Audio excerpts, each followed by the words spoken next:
Hi, Youngstown City School families. It's me, Mrs. Roseck from Taft Elementary. I'm coming back to share a third book with you called A Pocket Full of Kisses. It's a sequel, which means it's a second in a series, and I hope it looks familiar to you because the first book from this series was actually read to you by Mrs. Pappas. Now, the book I'm choosing to read to you is A Pocket Full of Kisses, and Mrs. Pappas already read The Kissing Hand, which came before it. So I want to explore what the word sequel actually means and what it's going to be, how it's going to be used as we're reading today. So let's take a look at the word sequel. Sequel is spelled S-E-Q-U-E-L. It has two syllables, sequel. And then a couple of the definitions that I found that I thought would be applicable to what we're doing today is a book that continues a story. So you'll see that the story we read today may actually be a continuation of the story Mrs. Pappas read, or a book that develops or grows a theme of another.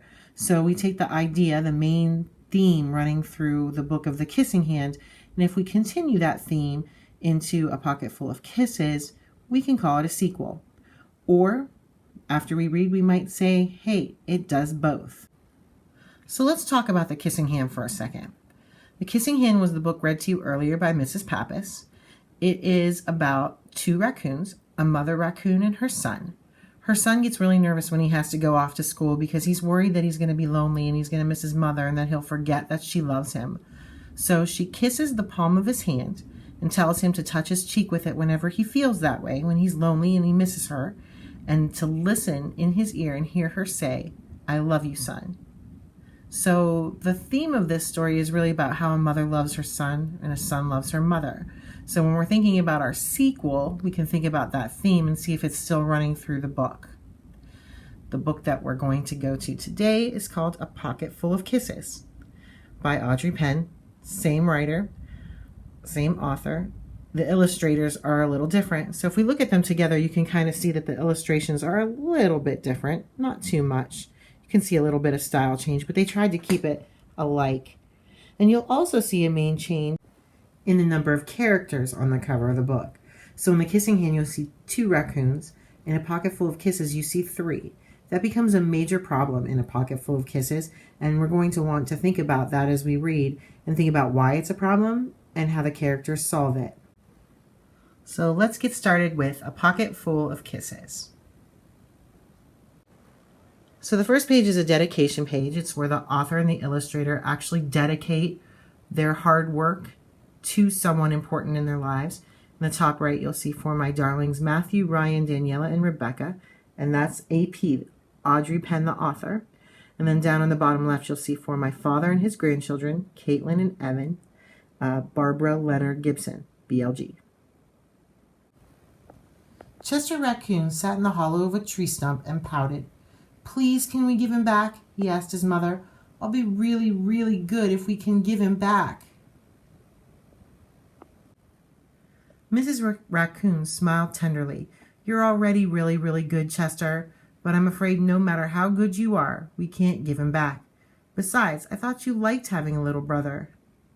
"I did like it at first," admitted Chester, "but now he plays with my toys and swings on my swings and reads my books. Then he pulls my tail and talks to my friends and follows me everywhere I go." Mrs. Raccoon lifted Chester onto her lap and smoothed out his worried, furry forehead. "That's what little brothers do," she explained in a very motherly tone. "It's no different than sharing the woods or sharing the stream or sharing the food we find. Ronnie wants to be just like you." Mrs. Raccoon placed Chester on the ground and smiled at him with the soft, loving eyes he knew so well. "I think someone needs a kissing hand," she said, in a voice that was warm and inviting. She took Chester's hand in her own and spread open his tiny fingers into a fan. Leaning over, she kissed him right in the middle of his palm. Chester felt the warmth of that kiss rush from his hand up his arm and into his heart, and when he pressed his hand to his cheek, he could hear his mother's words in his head. "Mommy loves you," they said. "Mommy loves you." Chester grinned so wide the tips of his silky black mask crinkled upward. Even his cheeks flushed to a primrose pink. He was the happiest raccoon in the forest. Then, in the blink of a moment, all the joy went out of the little raccoon. His pink cheeks paled, and a steam of tiny hot tears fell like spring rain down his sad little face. Even his silky black mask drooped as he watched his mother reach down, take Ronnie's hand in her own, open his tiny fingers into a fan, and kiss his brother right in the middle of his palm.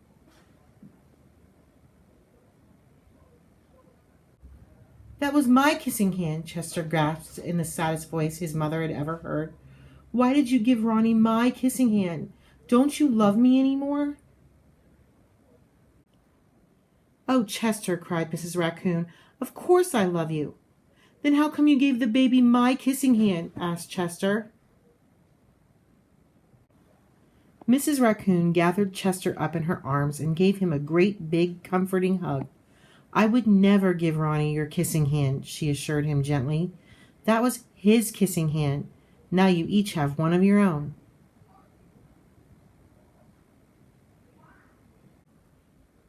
Chester wiped away his tears and settled in his mother's lap. "If you give both of us kissing hands, won't you run out?" Mrs. Raccoon laughed. "Would you like to hear a story?" she asked Chester. "About kisses?" "About stars," said Mrs. Raccoon. Every night, just before the sun goes down, it reaches out with its rays and touches every star in the universe.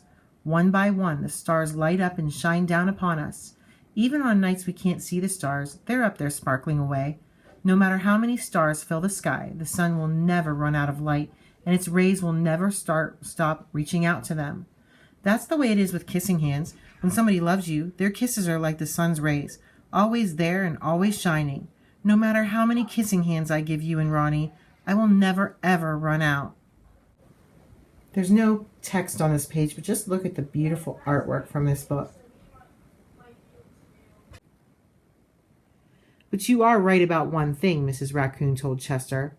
Ronnie's big brother widened his eyes and looked surprised. "What's that?" he asked his mother. "You are a big brother, and that deserves something extra special." Mrs. Raccoon put Ronnie on a swing, then took Chester's right hand in hers and spread open his tiny fingers into a fan. Leaning over, she kissed him right in the middle of his palm. "That kiss is for your pocket," she told him. "Take good care of it and keep it as a spare. You never know when a big brother might need a little extra care." Chester hugged his mother and romped away. "I loved you too," he seemed to say.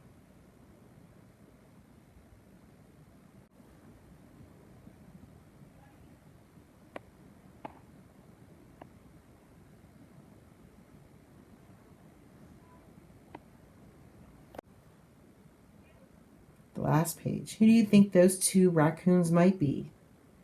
Take a look around you. Let's talk to the people around you. Your parents, your grandparents, your little brother or sister, your dog or your cat. Talk about who these two are. And let's talk about the problem they had in this book and how the characters solved it. And then after you've talked about that, explain why you think or you don't think this should be called a sequel. So that's the end of our book, A Pocket Full of Kisses. I'll be back to read to you my fourth read aloud choice, and if I can talk my boys into doing their special surprise for you. They had a read aloud planned for you, but they're a little nervous about being on camera. We'll see if they'll chicken out or if they'll actually do it. So for now, I just want to tell you that I'm thinking about you guys. Can't wait to see you again in person. I hope that you're staying safe and everybody's staying healthy. So until we see each other again, have a good one.